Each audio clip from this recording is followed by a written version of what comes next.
हिंद। आप लोग कैसे हैं? उम्मीद करता हूँ कि आप लोग बहुत ही अच्छे होंगे और मस्त तरीके से अपना पढ़ाई कर रहे हैं। चलिए, जैसे कि हम लोग बिहार स्पेशल को देख रहे थे, तो चलिए देखते हैं आज नदियों के बारे में। तो देखिए कौन सा नदी कहाँ से निकलती है। बिहार की जितने भी नदियाँ हैं उनके बारे में देखेंगे। जैसे चलिए देखते हैं। तो देखिए यहाँ पर गंगा नदी। गंगा नदी का उद्गम स्थल क्या है? गंगा नदी कहाँ से निकलती है? तो गंगा नदी गंगोत्री गंगोत्री की पहाड़ी यानी उत्तराखंड से निकलती है। कहाँ से? गंगोत्री की पहाड़ी उत्तराखंड से निकलती है। तो इसका मुहाना स्थान यानी कहाँ गिरती है? तो बंगाल की खाड़ी में गिरती है। ठीक है। इनका कुल लंबाई कितना है? गंगा नदी का कुल लंबाई देख लीजिए। गंगा नदी का कुल लंबाई 2525 किलोमीटर। कितना है? 2525 किलोमीटर है। ठीक है। उसके बाद बिहार में इसकी लंबाई कितनी है? गंगा नदी की बिहार में लंबाई कितनी है? तो 445 किलोमीटर है। और बिहार के 12 जिलों से होकर गुजरती है। ठीक है। आई बिहार में बक्सर जिला के चौसा नामक स्थान से होकर गुजरती है। चौसा, आप लोग कमेंट बॉक्स में बताइएगा कि चौसा का युद्ध कब हुआ था। बक्सर में एक चौसा जगह है, ठीक है, जहाँ पर चौसा का युद्ध हुआ था। वहीं वहीं पर ये आकर के वहीं से पहले एंट्री मारती है बिहार में। ठीक है। चलिए देखते हैं आगे। उसके बाद घाघर नदी। तो देखिए घाघरा नदी कहाँ से निकलती है? तो घाघर नदी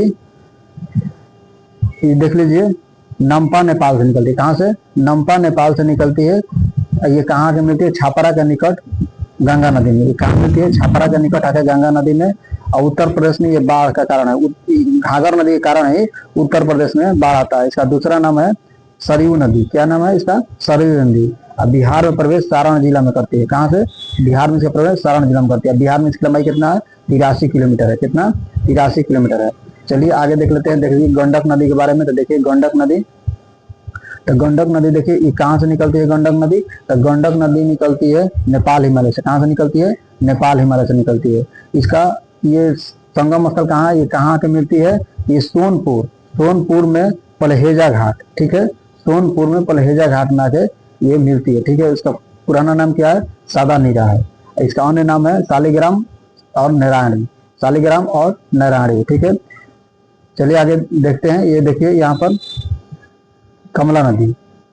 ठीक है। देखिए ये जो नदी है गंडक नदी, ये बिहार में कहाँ से प्रवेश करती है? तो बिहार में ये प्रवेश करती है पश्चिमी चंपारण के वाल्मीकि नगर से। अब वाल्मीकि नगर में बाढ़ नहीं आने का कारण है कि वहाँ बांध बना हुआ है, यानी कि बैराज के कारण बाढ़ नहीं आता, वहां पर बांध बना हुआ है। ठीक है। उसके बाद देख लेते हैं कमला नदी। तो देखिए कमला नदी कहाँ से निकलती है? तो महाभारत की श्रेणी नेपाल से निकलती है। ठीक है। कहाँ मिलती है आके? तो ये बदला घाट कोसी नदी में। कहाँ मिलती है? बदला घाट कोसी नदी में। ठीक है। बिहार का शोक कोसी नदी को कहा जाता है। देख लीजिए। अब देखते हैं बागमती नदी। ठीक है। चलिए आगे देख लेते हैं बागमती नदी। देखिए बागमती नदी कहाँ से निकलती है? तो बागमती नदी शिवपुर श्रेणी नेपाल से निकलती है। कहाँ से? शिवपुर श्रेणी नेपाल से निकलती है। ये कहाँ आके इसका संगम स्थान कहाँ मिलती है? बदला घाट कोसी नदी में। कहाँ मिलती है? बदला घाट कोसी नदी में। और उसकी कुल लंबाई कितनी है? इसकी कुल लंबाई 589 किलोमीटर है। ठीक है। उसके बाद देख लेते हैं बूढ़ी गंडक। तो देखिए बूढ़ी गंडक के बारे में। तो देखिए बूढ़ी गंडक नदी कहाँ से निकलती है? तो ये निकलती है चौतरबा से सोमेश्वर की पहाड़ी से। कहाँ? चौतरबा सोमेश्वर की पहाड़ी से निकलती है। ये कहाँ इसका मिलन होता है? तो ये गंगा नदी में कहाँ मिलती है? तो ये खगड़िया जिला में गंगा नदी में मिलती है। ठीक है। इसका कुल लंबाई कितना है? इसका कुल लंबाई 320 किलोमीटर है। इसका अन्य नाम है सिकराना। क्या नाम है? सिकराना। ठीक है। ये एक ऐसी नदी है बूढ़ी गंडक जो बिहार में उत्पन्न होती है और बिहार में समाप्त हो जाती है। ठीक है। यानी कि सोमेश्वर की पहाड़ी से निकलती है। सोमेश्वर की पहाड़ी कहाँ है? पश्चिमी चंपारण। और पश्चिमी चंपारण या चौतरबा वहां पर जगह है, वहां से निकलती है। और ये देखिए चौतरबा नामक जगह से निकलती है, यानी सोमेश्वर की पहाड़ी जो पश्चिम बंगाल से निकलती है और वो खगड़िया जिला में आके गंगा नदी में मिल जाती है, यहीं पर समाप्त हो जाती है। इसका बिहार में उत्पन्न होती है बूढ़ी गंडक और बिहार में इसका अंत हो जाता है। चलिए आगे देखते हैं कोसी नदी। तो देखिए कोसी नदी कहाँ से निकलती है? कोसी नदी निकलती है गोसाईनाथ नामक स्थान से। गोसाईनाथ नामक स्थान से निकलती है। यह कहाँ से मिलती है? तो कुर्सेला यानी कटिहार। कुर्सेला कहाँ है? कटिहार। यानी कुर्सेला कटिहार में यहाँ के गंगा नदी में मिल जाती है। इसे बिहार का शोक भी कहते हैं। कोसी नदी को क्या कहते हैं? बिहार का शोक कहते हैं। कोसी नदी को क्या कहते हैं? बिहार का शोक कहते हैं। अब बिहार में प्रवेश कहाँ से करती है? सीतामढ़ी जिला से करती है। बिहार की सबसे लंबी नदी 120 किलोमीटर है। बिहार की सबसे लंबी नदी 120 किलोमीटर है, ठीक है। कोसी नदी कौन है? कोसी नदी है। चलिए आगे देख लेते हैं महानंदा नदी। तो देखिए महानंदा नदी के बारे में, तो देखिए महानंदा उद्गम इसका कहाँ से होता है? ये निकलती है महानंदा नदी दार्जिलिंग के कुर्सियोंग से। कहाँ से? कुर्सियोंग से निकलती है। दार्जिलिंग नदी के कुर्सियोंग से निकलती है। ये कहाँ मिलती है? बंगाल की खाड़ी, बांग्लादेश के गोदावरी, ठीक है। बंगाल की खाड़ी, बांग्लादेश के गोदावरी गंगा नदी में यहाँ पर मिलती है, ठीक है। ये उत्तरी बिहार की सबसे पूर्वी नदी है यह, ठीक है।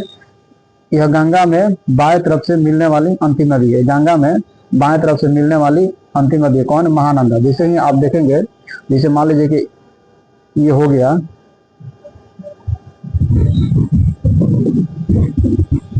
जैसे मान लीजिए कि बिहार का मैप हो गया, तो इधर से नदियां सब जैसे घाघरा, जैसे यहाँ से आती है, यहाँ गंगा में मिलती है।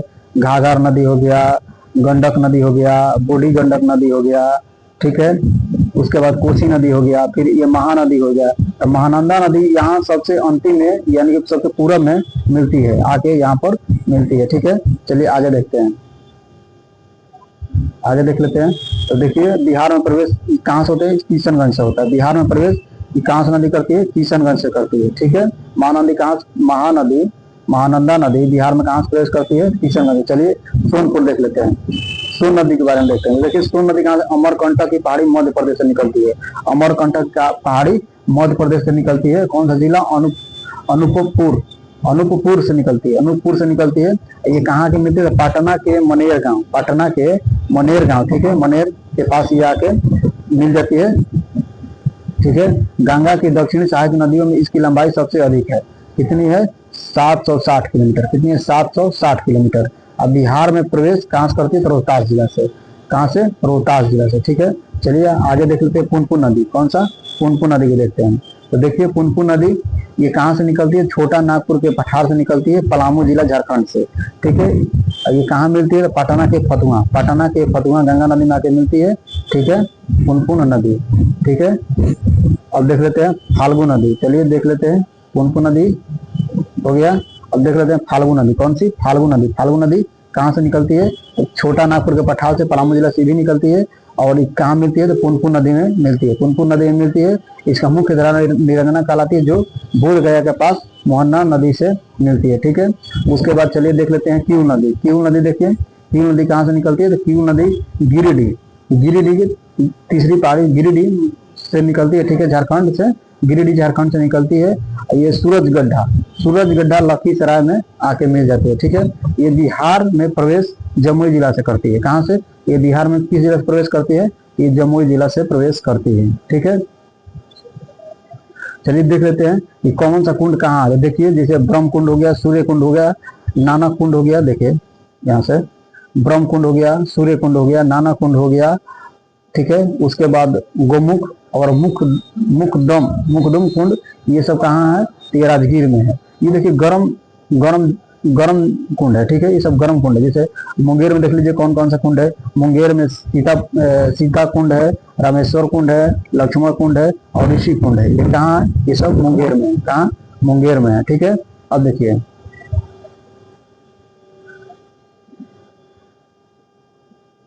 के अलावा भी, इसके अलावा भी बिहार में बहुत सारा कुंड है, ठीक है।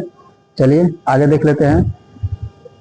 बिहार में बाढ़ क्यों होता है? देखिए बिहार में अधिक बाढ़ प्रभावित क्षेत्र ये पूर्वी चंपारण। कौन सा? ये पूर्वी चंपारण। इधर माने बिहार का उत्तरी साइड में ज्यादातर बाढ़ आता है, ठीक है। जैसे इधर बहुत सारा नदियां भी, जैसे कोसी नदी है, महा नदी है, गंडक नदी है, बूढ़ी गंडक है, ये इधर नदियां भी है, इसलिए इधर ज्यादा बाढ़ आता है। देख लीजिए यहाँ पर कि बिहार में कुल भौगोलिक क्षेत्रफल का 2/3 भाग बाढ़ प्रभावित है। देखिए जैसे 3 में से 2/3 भाग, यानी कि 3 में से 2 भाग बाढ़ से प्रभावित है, ठीक है। बिहार के उत्तरी भाग में हिमालय से निकलने वाली नदियां बाढ़ का मुख्य कारण। देखिए उत्तरी, जैसे बिहार हो गया, बिहार की उत्तर साइड में इधर से हिमालय से जितने भी नदियां निकलती है, यही नदियां बिहार में बाढ़ लाती है, ठीक है। वहीं दक्षिण भाग में वर्षा होने के कारण नदियां बाढ़ का कारण बनती है। वहीं जो दक्षिण बिहार हो गया, दक्षिणी बिहार, इधर इधर जो है वर्षा होता है तो वर्षा के कारण नदियों में पानी भर जाता है जिससे बाढ़ आता है। ठीक है, कोसी नदी को बिहार का शोक कहा जाता है। ठीक है, कोसी नदी को बिहार का शोक कहा जाता है। देखिए यहाँ पर कोसी नदी को बिहार का शोक कहा जाता है। वर्ष 1975 में पटना में बाढ़ के बाद गंगा तटबंध का निर्माण हुआ। ठीक है, 1975 में पटना में बाढ़ के बाद गंगा तटबंध का निर्माण हुआ था। ठीक है, भारत में कुल बाढ़ क्षेत्र का 17.2% भाग बिहार में स्थित है। ठीक है, 17.2% भाग कुल बाढ़ क्षेत्र का सिर्फ बिहार में है। चलिए आगे देख लेते हैं। तो देखिए यहाँ पर, देखिए आगे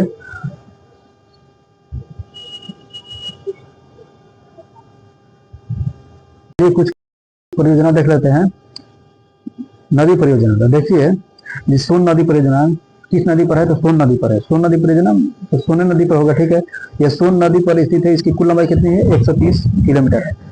यह भारत की सबसे पुरानी नदी परियोजना है। सोन नदी परियोजना भारत की सबसे पुरानी नदी परियोजना है। ये कब हुआ था? 1874 ईस्वी को, 1874 ईस्वी को। ठीक है, चलिए आगे देख लेते हैं। ये कोसी परियोजना यानी कोसी नदी पर है। कहाँ? कोसी परियोजना किस नदी पर है? तो कोसी नदी पर है। ये इसका निर्माण कब हुआ था? तो 1954 ईस्वी में भारत और नेपाल के मध्य शुरू हुआ था। ठीक है, ये बनकर कब तैयार हुआ था? तो बनकर 1965 में बनकर तैयार हो गया था। चलिए आगे देख लेते हैं। गंडक परियोजना तो गंडक परियोजना किस नदी पर है? तो गंडक परियोजना गंगा नदी पर है। यह भारत और नेपाल के संयुक्त परियोजना है। भारत और नेपाल का ये संयुक्त परियोजना है। इसे बिहार, उत्तर प्रदेश और नेपाल को भी लाभ पहुंचता है। ठीक है, चलिए आगे देख लेते हैं। उत्तरी कोयल नदी परियोजना, उत्तरी कोयल नदी परियोजना, उत्तरी कोयल नदी परियोजना। ठीक है, देखिए एक अंतर्राज्यीय परियोजना है बिहार और झारखंड के लिए। ठीक है, कोयल नदी सोन की सहायक नदी है। देखिए ये उत्तरी कोयल परियोजना किस नदी पर है? तो कोयल नदी पर है। किस पर? कोयल नदी पर है। अब कोयल नदी सोन की सहायक नदी है। किसकी? कोयल नदी सोन की सहायक नदी है। चलिए ठीक है, तो जैसे हो गया सोन नदी परियोजना हो गया, कोसी नदी परियोजना हो, गंडक परियोजना और उत्तरी कोयल परियोजना। ठीक है, चलिए अगर वीडियो अच्छी लगी तो लाइक शेयर सब्सक्राइब कीजिएगा, अपने दोस्तों के पास शेयर कीजिएगा।